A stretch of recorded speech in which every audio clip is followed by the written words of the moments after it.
Okay, thank you. Well, good evening, everybody, and welcome to this evening's income generation meeting. I've got an introduction to read out first, once again, to say that this is a public meeting, and members of the public and press are permitted to report on the proceedings. Reporting includes filming, photographing, making an audio recording, and providing commentary on proceedings. Please note this meeting is recorded and streamed live. These recordings are published on the relevant meeting page of the Council's website. By choosing to attend this public meeting, you are deemed to have given your consent to being filmed or recorded and for any footage to be broadcast or published. If the alarm sounds, the premises must be evacuated immediately. Do not spend time collecting personal belongings. All emergency escape routes are clearly signed. Once you've left the building, the assembly point is in the High Street opposite the Guildhall. Members and other speakers are reminded to use their microphones when speaking. So thank you for that. Moving on then to agenda item 1 for this evening, talks of appointments of substitutes. You're not aware of any, I take it, Julian? Chair, no, we don't have any substitutes tonight. I will give apologies to Councillor Chris Mitchell, who's not able to join us this evening. Yeah, if you would, please. Thank you very much indeed. Are there any declarations of interest from any committee member? No, there's none. Thank you. And again, Julian, any public participation? I can't see anybody here. Chair, no, we don't have any public speakers tonight. Then we move on to agenda item 4, which is pages 1 to 4 of your pack relating to the minutes of the last meetings. Is everybody content that they are a correct summary of what was said and what was done? I've read through them, I'm content. Yeah? Yes, thank you. I'll sign them. So we move on then to agenda item 5, pages 5 to 40, which are the in relation to the proposed fees and charges for 22-23 by the council. And Mark, are you taking us through that, please? Yes, thank you. Thank you. Thank you, Chair. Part of the council's annual budget cycle is to set the fees and charges for its services in the coming year.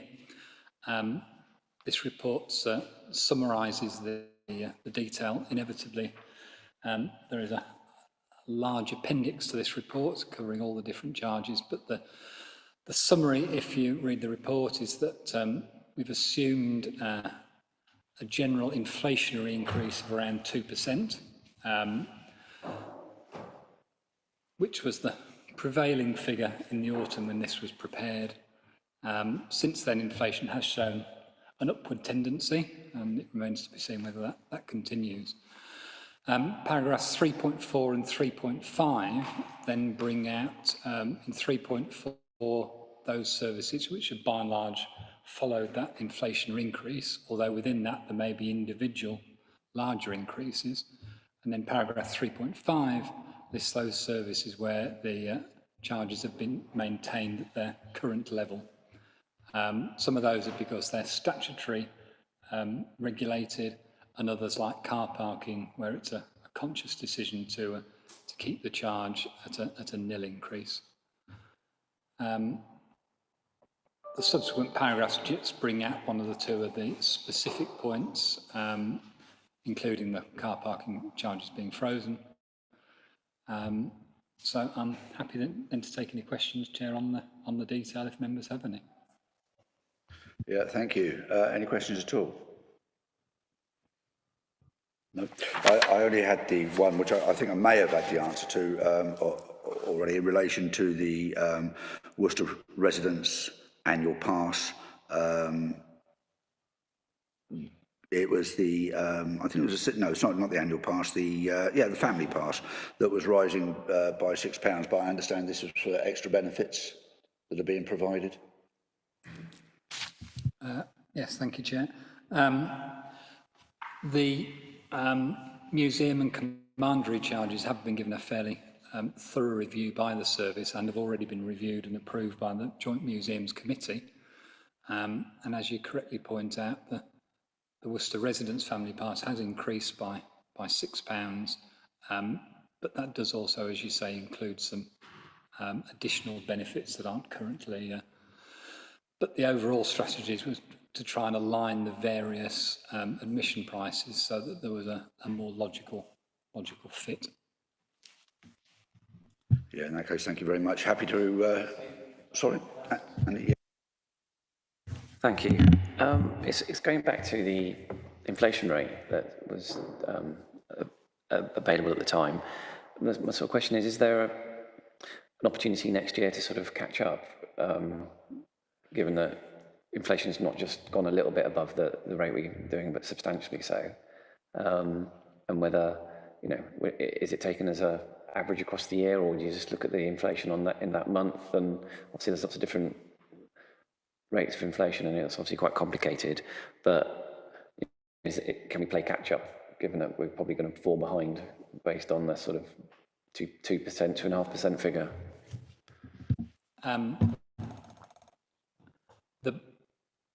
The review, which does involve the detailed review of all the different individual components, does take into account the prevailing inflation rate, what's happening from a competitor point of view, because it's important that the various services remain competitive with the other providers, and also to allow for the cost base, because it's important that the council recovers its costs. And if inflation is pushing those costs up, then yes, a larger increase might be appropriate. Thank you. In that case, happy that this is reviewed. We can move on. Yes? Thank you. In that case, then to agenda item 6, which is the Q3 performance report. And I think that is going to be, are you, Shane? Thank you. Is that right? Thank you, Chair.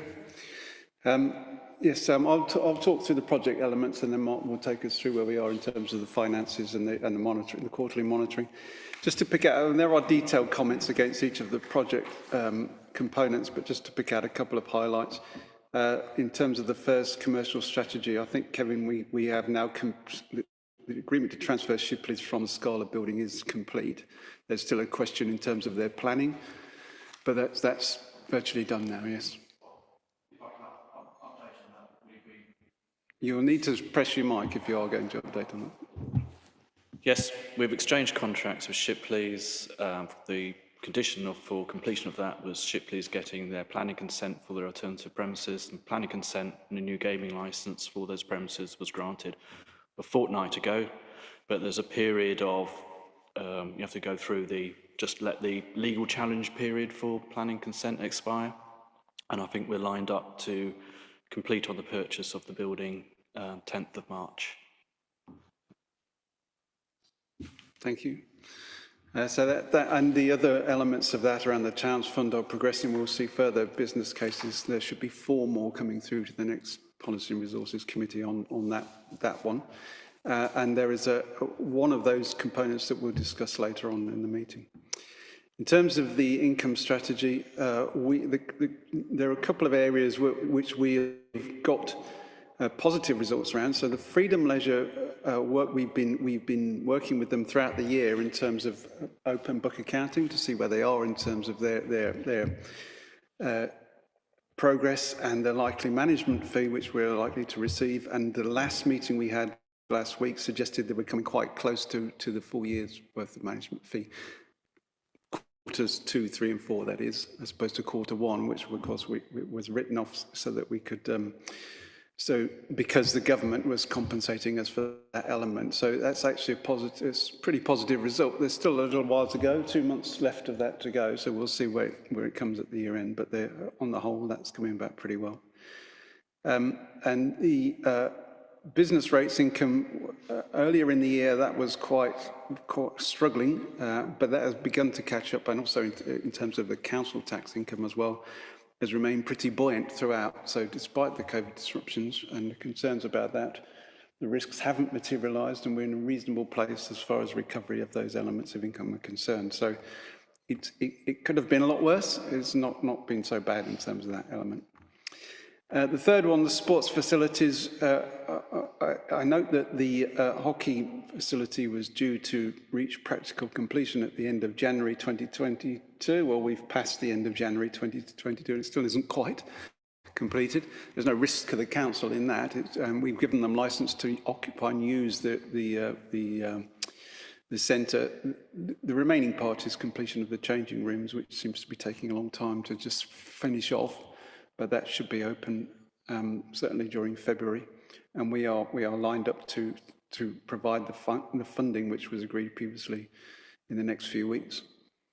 In terms of the all-weather pitch and the futsal proposals, I did ask for costs, revision of costs. We'll recall we discussed that in the October meeting. And I have received those, but only a couple of days ago. So unfortunately, I wasn't in time to provide a report to the committee. The headline is that they remain viable as projects, but I haven't looked at the detail enough to see what the margin is and what the level of risks are there. So I'll report that at the next meeting, and then we can proceed to progress those projects as the committee wishes. And then finally, the development of housing enabling strategy. The piece of work by ARC has commenced. They are going through the process of running some workshops to get some understanding of ideas. An all-member session was held in December, and there are various officer consultation sessions which are happening in this current month in February. So again, we should be able to report back during the early part of the summer. So that will be the first round of committees after the May elections. Okay, thank you, Mark. I don't know if do you want to comment more on the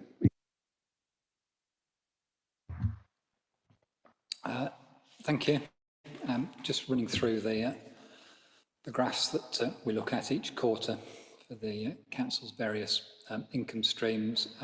First of all, the Riverside, which has remained consistent through the pandemic.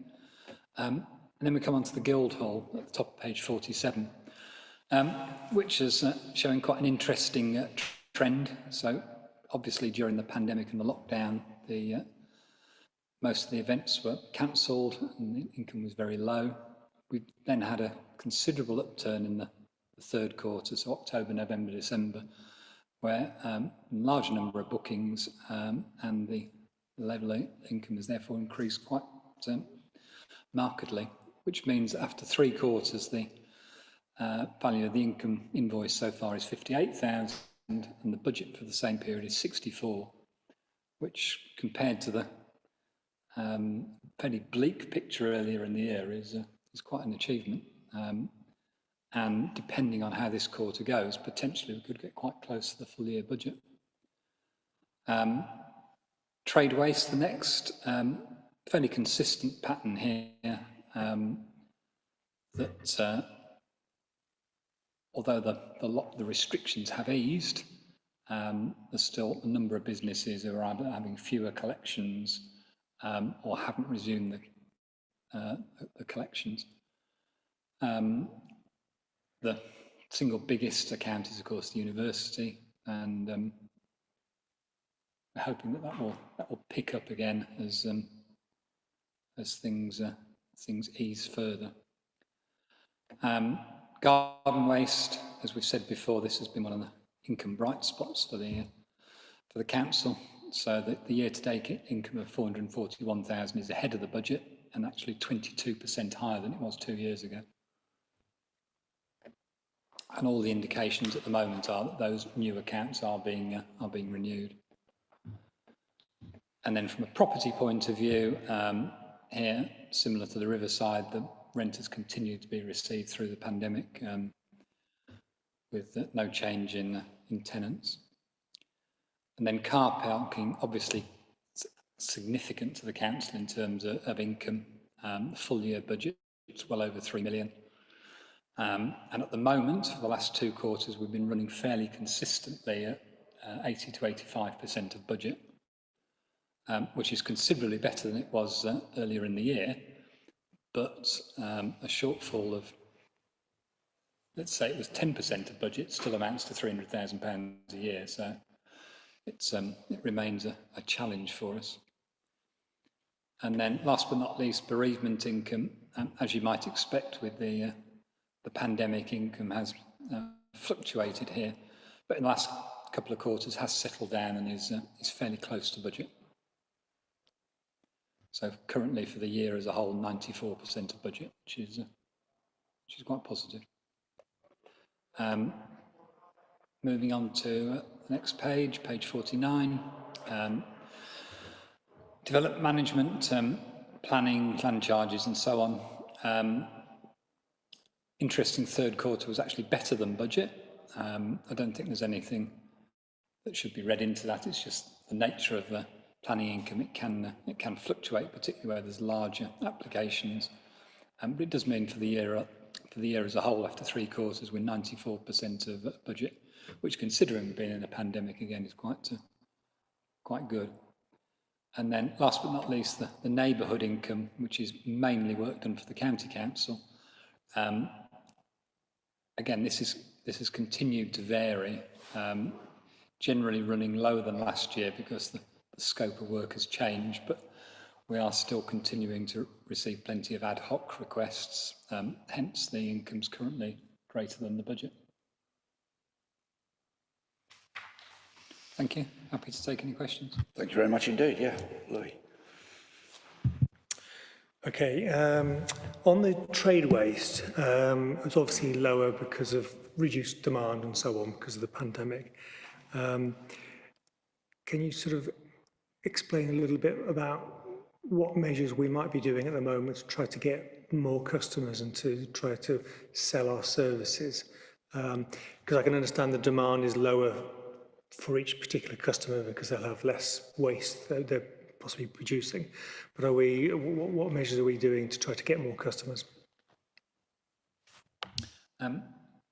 Through you, Chair, the trade waste service has been fairly proactive over the last couple of years. So we introduced the additional charges for extra weight, which has produced extra income and didn't result in any loss of customers, which was positive. They also introduced the recycling service, which has continued to grow, albeit still relatively small, but a positive change. And in terms of new customers, even during the pandemic, the service has continued to pick up new customers, which is good. But almost the same amount of business has been lost to customers who've either gone elsewhere or have ceased trading.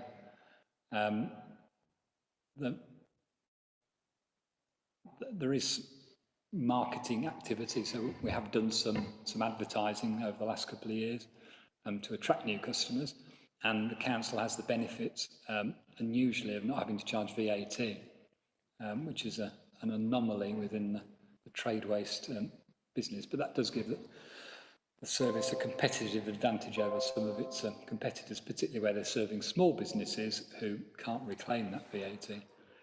So I think it remains a positive, whether as we come out of lockdown there's more that can be done in that area. I'm sure the new head of service coming in will have some ideas and a different experience of that which we can bring into play. Okay, thank you. Can I just supplement that with there was a slight hiatus in terms of marketing trade waste services following changes which took place through the reorganisation over the year end. Well, we agreed a month or so ago to put a new role in place specifically around marketing trade waste service. So there's an extra piece of work now being done to work out a marketing strategy and start to engage with customers again on that. So additional resources have just now gone in to increase trade waste. It's worth noticing also from the annual survey that the one service that we have which has progressed in terms of its people are a bit pleased with it over the last 2 years is trade waste. It's an area of work which has significant opportunities, hence it's important to put those posts in place to make sure we can capitalise on that. So there's progress there. Yeah, let me come back.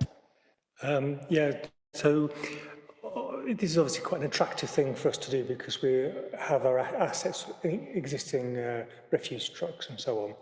And if we can sort of sweat that asset, obviously that's good, isn't it? Are we, in terms of the capacity, if we were to perhaps do 50% more trade waste, for example, would we be able to just absorb that within our existing staffing and the number of lorries and so on. So basically, it would just help us with those costs, because we've already got the costs of the staff and the refuse lorries. It is we actually have capacity to fill, don't we? Through you, Chair. Yes, up to a point. Yes, as always with these things, it's a step cost, isn't it? So you're going to reach a point where you've got to get more vehicles, more people to do the work. But there is capacity to absorb more work as things stand. Yes, and the pay by weight has actually improved that, has increased capacity, because people obviously are reducing the amount of waste they're putting into the system because they're paying for it. Yeah. So there is actually more capacity and room to grow there. Yeah. Yeah, Jabba. Thanks, Chair. Mine was more on development management. Graph there. We haven't really recovered from, certainly within the service, from that spike back in early 2021. I mean, obviously that's a bit of the more people working from home effect, including possibly a large application as well. And obviously the problems that we're suffering in terms of customer service and response rates. But the level, as you see, during the current market circumstances, with house prices going through the roof and cost of building going through, more and more people are obviously looking to do smaller side extensions at home. So that's a consistent level. It shows that there is a growth in demand in that service. And I've always maintained that there is our greatest opportunity in development management is obviously the opportunity to give a better level of service and customise some of the service levels that were obviously going, notwithstanding the statutory measures that obviously the government have put in and that we have to follow by law. But there are other ways in order for us to improve that service so we can get a better service out there and therefore increase that income and get that to a maintainable level. So, you know, signs are obviously good. Service is obviously not for this committee to really deal with, but I think there is an opportunity for us as a committee to investigate that and see if we can improve that income. Through you, Chair, just to acknowledge that, and that it's one of the areas where there's been a lot of attention in terms of how we've got the right resources in place, sort of the right type and at the right level. And there are proposals which committee will see on Tuesday night with regard to that. Thank you. Any other questions at all? The only thing I was going to ask was in relation to the Guildhall, you know, looking at a bit of success for the moment. Any indications on why we've got what we've got insofar as, is it marketing? Is it word of mouth, do you think? Do we know? The reason for asking is whatever we do, we don't want to lose it. We haven't done any big specific marketing campaign. I think this is a sign that there has been some pent-up demand, that people now feel more confident about making a booking. And I guess aligned to the previous discussion about trade waste, that there is still some capacity here, but there's also going to be a ceiling where we can't then, you know, we can't expect this income just to grow year on year significantly. But there is certainly more potential. Yeah, thank you. I'm sure there's a plateau, but just as I say, just don't want to lose what we've got at the moment. Thank you. Right, if that's the case, we're happy to note that report. Yes, thank you. And then we'll move on to agenda item 7, which is any other business from anyone? No. In that case, can I propose then that we move into and exclude press and any public listening from the meeting to allow us to continue the business which is exempt? Can I have a seconder, please?